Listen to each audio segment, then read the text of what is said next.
Everyone. आज जो हम डिस्कस करेंगे that is the menstrual cycle. Okay, देखो बच्चों, अभी तक डिस्कस क्या क्या कर लिया हमने। मेल रिप्रोडक्टिव सिस्टम क्या होता है, स्पर्मेटोजेनेसिस क्या होता है, हमने डिस्कस कर लिया। अब वो जेनेसिस डिस्कस कर चुके हैं। इसके बाद हमने डिस्कस कर लिया क्या चीज कि ग्राफियन फॉलिकल का डेवलपमेंट।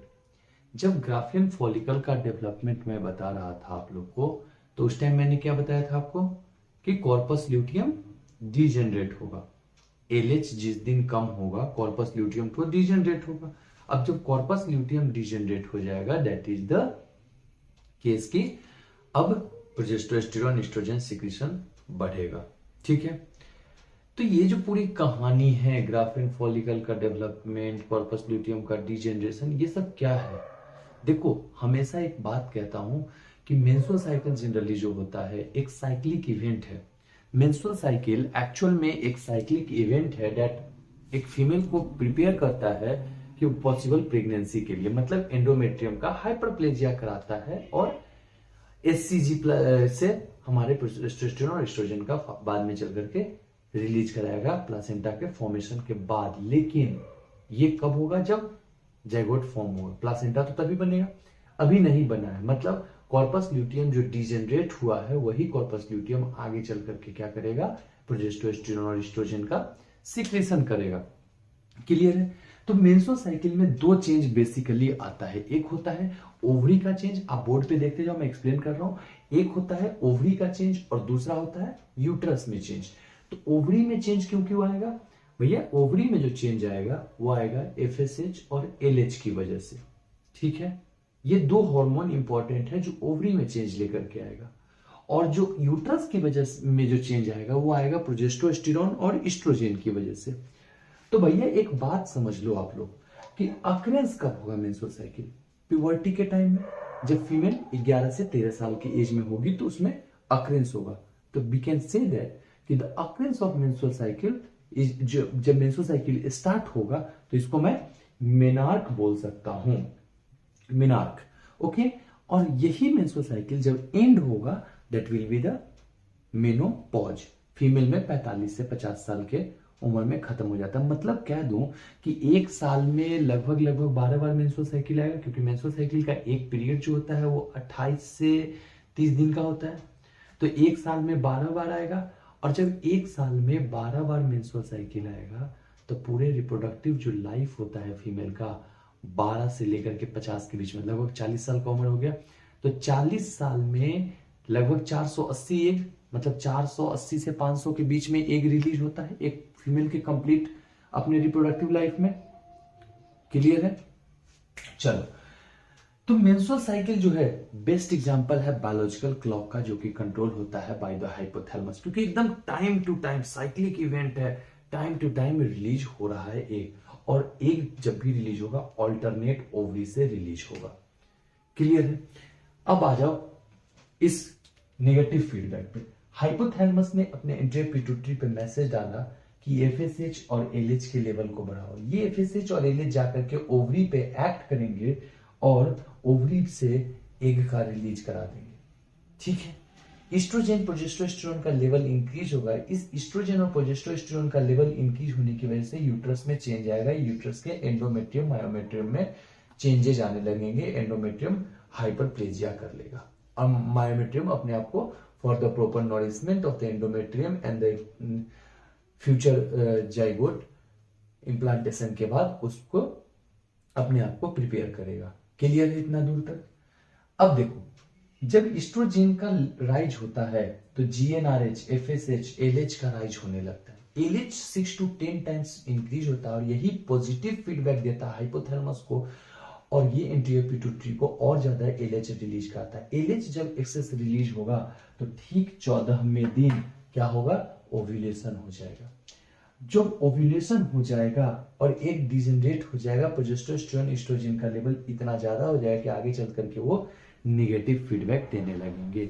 और यही निगेटिव फीडबैक आगे चल करके क्या होगा कि इस चीज को रोकेगा और धीरे धीरे, क्योंकि एलएच को 23वें दिन किसी भी हाल में 23rd डे मतलब 9th day of ovulation decrease होना ही है।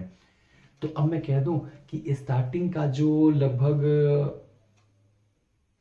10 डेज टू 12 डेज होता है वो सेफ पीरियड होता है, बिल्कुल, क्योंकि उस समय क्या होता है, एग रिलीज नहीं हुआ होता है। और 14th डे मतलब 13 टू 16th डे तक बिल्कुल अनसेफ पीरियड है। और फिर हमारे जो नेक्स्ट के after the 9th day of ovulation हमारा क्या है, सेफ पीरियड फिर से शुरू हो जाएगा। अब ये भी एक बात है कि हमेशा मैं कहता हूं कि सेफ पीरियड सेफ नहीं होता, अनसेफ पीरियड अनसेफ नहीं होता, क्योंकि अगर इस बीच में चांस कभी कभी ऐसा होता है कि फीमेल का स्ट्रेस और अदर हार्मोन का कंडीशन भी डिपेंड करता है कि फीमेल में एग रिलीज है कि नहीं। तो बच्चों, अगर आपने ये सोच करके कॉपुलेशन हो गया कि ठीक है अभी तो सेफ पीरियड है, बहुत बार सेफ पीरियड में ही फीमेल प्रेग्नेंट हो जाती है, तो ये एक कंडीशन बनता है जो कि सेफ पीरियड सेफ नहीं होता। एक तरीका है चेक करने का कि सर्वाइकल फ्लूइड को अगर आप चेक करोगे, अगर थिन है तो मतलब कि सेफ पीरियड चालू है, ठीक है।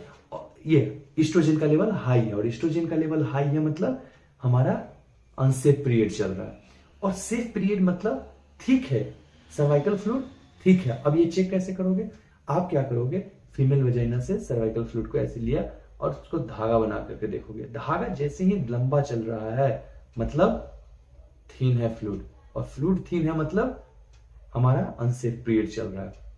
अब फ्लूइड थिक है मतलब प्रोजेस्टेरोन है इसके अंदर, अब ये धागा नहीं बन रहा है, धागा नहीं बन रहा है मतलब ये हमारा क्या है, सेफ पीरियड चल रहा है। तो ये कंडीशन हमारा क्या है, that is the check for the menstrual cycle. अब 3 फेज होते हैं मेंस्ट्रुअल साइकिल के, नेक्स्ट पार्ट में मैं 3 फेज बता रहा हूं आपको कि तीनों फेज कौन कौन से होते हैं। आ जाते हैं कि फेज कौन कौन सा हो गया, तो मेनली हमने 3 फेज पढ़ना है। एक एक्स्ट्रा फेज है that is the bleeding phase. देखो ब्लीडिंग फेज जो होता है 1 to 5 डेज का होता है। उसके बाद क्या होता है, प्री ओवुलेटरी फेज, नाम से क्लियर है, प्री ओवुलेटरी फेज। तो इस टाइम पे क्या होता है, फॉलिकल डेवलप हो जाता है, तो इसका दूसरा नाम क्या पड़ जाएगा अपना, फॉलिकुलर फेज, ठीक है।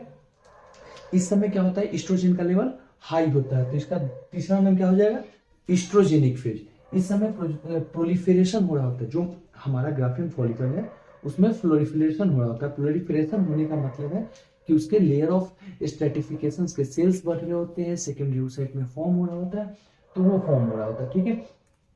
इसके बाद जो अपने पास फेज है that is the ovulatory phase. ये नाम से क्लियर है, ये वह फेज है जिस समय ओवुलेशन हो जाएगा, मतलब ये 14th डे वाला फेज है। Then we have the post ovulatory phase. Post ovulatory phase मतलब प्रोजेस्टेरोन इस समय ज्यादा होता है, तो इस फेज का दूसरा नाम हो जाएगा दैट इज द पोस्ट ये प्रोजेस्टेरोन जेनिक फेज। अब डेट याद रखना इसमें इंपॉर्टेंट है कि bleeding phase 1 to 5 days, then 6 to 9th days initial phase of the क्या, प्री ओवुलेटरी, और फिर 10 to 14 डेज terminal phase of the pre ovulatory, then ovulatory phase 14th day, और देन पोस्ट ओवुलेटरी 15 से 28 दिन तक। तो अब समझो कि क्या क्या चेंज आएगा। देखो 2 ही जगह चेंज मैंने पढ़ाया अभी जस्ट, कि एक तो ओवरी में और दूसरा यूट्रस में। हॉर्मोन्स का क्या इफेक्ट होता है, जब ब्लीडिंग हो रहा है, ब्लीडिंग फेज का जो इनिशियल 1 से 3 दिन तक होता है, इस समय हेवी ब्लीडिंग हो रही होती है फीमेल्स को। तो ये जो हेवी ब्लीडिंग वाला फेज होता है, इस समय क्या होता है, GnRH, FSH, LH, estrogen, progesterone सारे हार्मोन्स कम। तो एक लाइन में याद रखना, सब कुछ कम कब, ब्लीडिंग फेज में, क्लियर है। अब जब ब्लीडिंग फेज में सब कुछ कम हो जाएगा तो क्या होगा, कॉर्पस ल्यूटियम इस समय डीजेनरेट हो रहा होगा, हो गया होगा कॉर्पस ल्यूटियम डीजेनरेट। तो ओवरी में क्या चेंज आया कि कॉर्पस ल्यूटियम हमारा डीजेनरेट हो गया, लिखते चलना साथ में। अब यूट्राइन में चेंज क्या आ गया, यूट्रस में चेंज ये आया कि विड्रॉल किसका हुआ, प्रोजेस्टेरोन का, जो कि प्रेगनेंसी मेंटेनिंग हार्मोन है। प्रोजेस्टेरोन और एस्ट्रोजन के विड्रॉल की वजह से हुआ क्या कि प्रोस्टाग्लैंडिन रिलीज हो गया। जैसे ही प्रोस्टाग्लैंडिन रिलीज हुआ, आर्टरीज और ब्लड वेसल जो एंडोमेट्रियम के वॉल में पहुंचाए गए थे उनका विड्रॉल हुआ। जैसे ही आर्टरीज और ब्लड वेसल गए, उनका विड्रॉल हुआ, उनका वैसोकॉन्स्ट्रिक्शन हुआ, तो ब्लड सप्लाई हो गया किस एरिया में, कम। तो उस एरिया में क्या होता है, न्यूट्रिशन नहीं पहुंचेगा। जब न्यूट्रिशन नहीं पहुंचेगा कोई चीज का तो क्या होगा, ब्रेक डाउन शुरू होगा। तो ब्लड सप्लाई कम की वजह से एंडोमेट्रियम ब्रेक डाउन शुरू करेगा और हेवी ब्लीडिंग होगा इनिशियल 1 to 3 डेज। बाद में चल करके क्या होता है कि 6 से 12 ग्राफियन फॉलिकल धीरे धीरे डेवलप करना शुरू कर देते हैं। तो जो चौथा और पांचवा दिन होता है फीमेल्स का, तो उसमें बहुत कम ब्लीडिंग होता है, धीरे धीरे ग्रेजुअली डिक्रीमेंट होता है ब्लीडिंग में। इसलिए क्योंकि जो 6 से 12 ग्राफियन फॉलिकल डेवलप होना शुरू हुए हैं, ये ओवरी के अंदर में, मतलब ओवरी में चेंज क्या आया कि ग्राफियन फॉलिकल 6 से 12 डेवलप शुरू हुआ। तो इनका आदत है कि ये थोड़ा सा एस्ट्रोजन और प्रोजेस्टेरोन सीक्रेट करने लगते हैं। तो जो ब्लीडिंग फेज के इनिशियल टाइम में जितना जीएनआरएच, एफएसएच, एलएच इन सब का लेवल होगा, वो उससे थोड़ा सा ज्यादा, माइन्यूट अमाउंट कह दूं कि उससे थोड़ा सा ज्यादा क्या हो जाएगा, हमारे terminal phase of the bleeding, terminal stage of the bleeding phase, मतलब चौथे पांचवें दिन क्या होगा कि जीएनआरएच, एफएसएच, एलएच थोड़ा सा ज्यादा हो जाएगा। क्यों? क्योंकि 6 से 12 ग्राफियन फॉलिकल उधर डेवलपमेंट शुरू कर दिया है। और इधर यूट्रस में क्या चेंज आएगा कि भाई सारे एंडोमेट्रियम के वॉल जो हाइपरप्लेजिया के थे वो वॉश आउट हो जाएंगे और वो ब्लीडिंग के साथ बाहर आ जाएंगे और ब्लीडिंग धीरे धीरे ग्रेजुअली डिक्रीज कर जाएगा। तो पहला फेज समझ में आ गया। कोई डाउट? जो भी डाउट होगा आप मेरे से व्हाट्सएप पे पूछ सकते हो या फिर टेलीग्राम चैनल पे, लिंक सबका डिस्क्रिप्शन में मैंने दे रखा है। बाकी अगर आप चैनल पे नए हो तो सब्सक्राइब जरूर कर लेना, ठीक है। चलो आगे देखते हैं कि प्री ओवुलेटरी फेज। अब ब्लीडिंग हो गई, 6 से 12 ग्राफियन फॉलिकल डेवलप शुरू हो गया। अब 6 से 12 ग्राफियन फॉलिकल डेवलप शुरू हुआ तो प्री ओवुलेटरी फेज शुरू होगा, मतलब छठे से 9वें दिन, initial stage of the pre ovulatory phase. तो छठे से 9वें दिन में क्या क्या आएगा कि जीएनआरएच, एफएसएच, एलएच का लेवल बढ़ेगा, एस्ट्रोजन, प्रोजेस्टेरोन का लेवल बढ़ेगा। ये जो 6 से 12 ग्राफियन फॉलिकल डेवलप होना शुरू हुआ था, ये बाद में चल करके 1 से 2 ग्राफियन फॉलिकल में कन्वर्ट होते चला जाएगा, क्योंकि बाकी डिजेनरेट हो जाएंगे रास्ते में। और ये जो 1 से 2 सेकेंडरी oocyte जो रहेगा वो फाइनली जाकर के एक टर्शियरी oocyte का फॉर्मेशन करेगा। और ये हमारा फाइनली 6 to 9 डेज में और 6 to 10 डेज में ये फॉर्म हुआ होगा। यूट्रस में क्या चेंज आएगा कि यूट्रस का जो एंडोमेट्रियम का वॉल है, जो एंडोमेट्रियम है वो क्या करेगा, हाइपरप्लेजिया शुरू करेगा, वो नंबर बढ़ाएगा। क्यों? क्योंकि उसको तो अपने आप को रेडी करना है फर्दर इम्प्लांटेशन। तो अपना क्या करेगा, एंडोमेट्रियम को वॉल को थिक करना शुरू कर देगा। और यूट्रस क्या में और क्या चेंज आएगा कि यूट्राइन ग्लैंड का फॉर्मेशन बढ़ जाएगा, इंक्रीज हो जाएगा। इसी समय जो इसका टर्मिनल स्टेज होता है, मतलब प्री ओवुलेटरी फेज का टर्मिनल स्टेज, ये इस कंडीशन में क्या होता है, जीएनआरएच, एफएसएच का लेवल बढ़ता है। इस समय एफएसएच का सर्ज होता है, एफएसएच मैक्सिमम लेवल पे बढ़ता है इस समय, और एलएच का सर्ज होता है, एलएच मैक्सिमम 6 to 10 टाइम्स बढ़ जाता है। इस समय क्या होता है कि जैसे ही एफएसएच बढ़ता है तो पहला मियोटिक डिवीजन oogenesis होता है और फर्स्ट मियोटिक डिवीजन कंप्लीट होता है। फर्स्ट मियोटिक डिवीजन लिखते चलना साथ साथ, फर्स्ट मियोटिक डिवीजन जैसे ही कंप्लीट होगा तो क्या होगा, सेकेंडरी oocyte का फॉर्मेशन हो जाएगा। और सेकेंडरी oocyte का जब फॉर्मेशन होगा तो उसी समय क्या हो जाएगा, बिगिनिंग हो जाएगा सेकेंड म्यूटिक मियोसिस डिवीजन का, मतलब सेकेंड हो जाएगा हमारा मियोसिस शुरू। पहले में first meiotic division complete, secondary oocyte बन गया और फिर हमारा सेकेंड मियोसिस शुरू हो जाएगा। जैसे ही सेकेंड मियोसिस शुरू होगा तो ये जाकर के हॉल्ट कहां हो जाएगा, हमारा मेटाफेज 2 में। वही लिखा हूं कि it will get halted at the metaphase 2। ये क्लियर है। लेकिन इस समय जो एलएच का सर्ज होगा, एलएच जो बढ़ेगा, बढ़ते गया, एक टाइम आएगा जो एलएच अपने पीक पे होगा।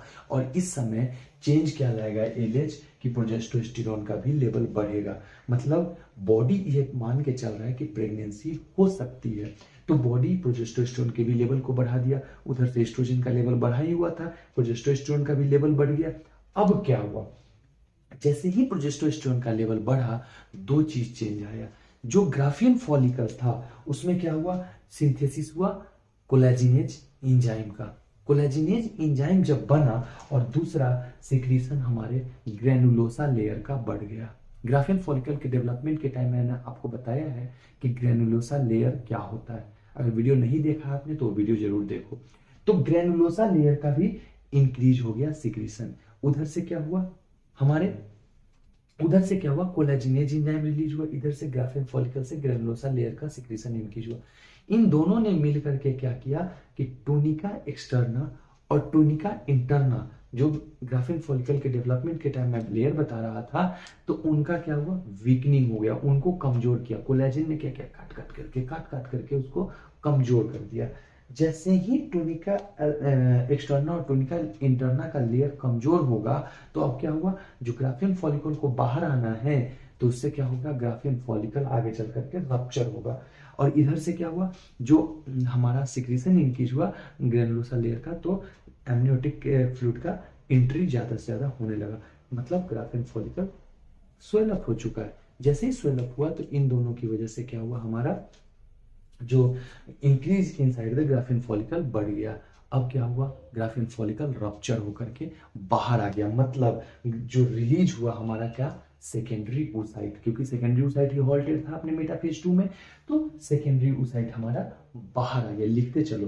तो अब क्या हुआ, प्रोजेस्टेरोन बढ़ा, एलएच की वजह से क्या हुआ, प्रोजेस्टेरोन बढ़ा, इसकी वजह से कोलाजिनेज रिलीज हुआ, और एक तरफ क्या रिलीज हुआ, हमारा सिंथेसिस हुआ किसका, increase secretion of granulosa layer. Increase secretion granulosa layer की वजह से क्या हुआ, एमनियोटिक फ्लूइड ज्यादा से ज्यादा आया, स्वेलिंग हुआ ग्रेनुलोसा का, ये हमारे ग्राफेन फॉलिकल के अंदर में, और ग्राफेन फॉलिकल और कोलाजिनेज की वजह से टोनिका इंटरना और टोनिका एक्सटर्ना का लेयर वीक पड़ा, और इन दोनों की वजह से क्या हुआ, रप्चरिंग हो गया ग्राफेन फॉलिकल्स का, और सेकेंडरी oocyte बाहर आ गया। That is called as the ovulation. तो ये हमारा क्या फेज हो जाएगा, ओव्यूलेटरी फेज। क्लियर है, टर्मिनल स्टेज क्या हो गया उसका, ओव्यूलेटरी फेज, मतलब 14वें दिन ओव्यूलेशन हो गया। तो अभी जस्ट जो मैं बता रहा था कि एस्ट्रोजन का लेवल हाई होगा, थिन फ्लूइड होता है, तो ये अनसेफ पीरियड है, क्योंकि इस पीरियड में कभी भी एक बाहर आ जाएगा, और एक जैसे ही बाहर आ जाएगा तो चांस है कि जाइगोट बन जाए, मतलब ये अनसेफ पीरियड है। क्लियर है, मतलब मैं कह दूं कि छठे से लेकर के 14वें दिन तक अनसेफ पीरियड है।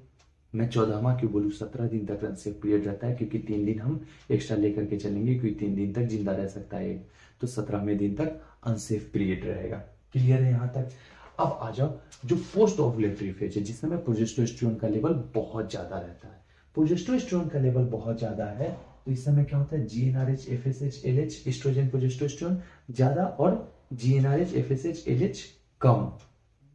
क्लियर है, और एस्ट्रोजन प्रोजेस्टेरोन का लेवल हाई रहेगा, क्योंकि इसको लग रहा है इस समय क्या कि प्रेगनेंसी हो सकता है। तो इसका जो इनिशियल डेज है, तो इस समय क्या होगा, 23rd डे, मतलब 9th डे ऑफ ओव्यूलेशन में कॉर्पस ल्यूटियम को डिजेनरेट होना ही है। और कॉर्पस ल्यूटियम डिजेनरेट क्यों होगा, क्योंकि एलएच डिक्लाइन कर जाएगा।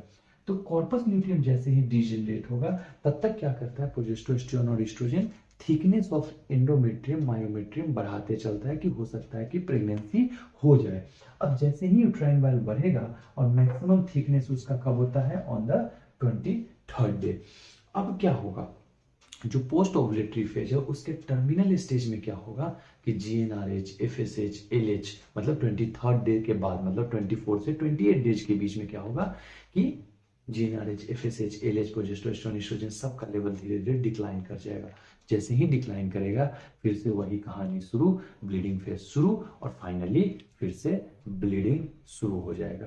तो ये तो बेटा कंप्लीट क्या था हमारा, that is the phases of menstrual cycle. एक दो टर्मिनोलॉजी है जो कि आपको समझना बहुत जरूरी है, जैसे कि एमिनोरिया।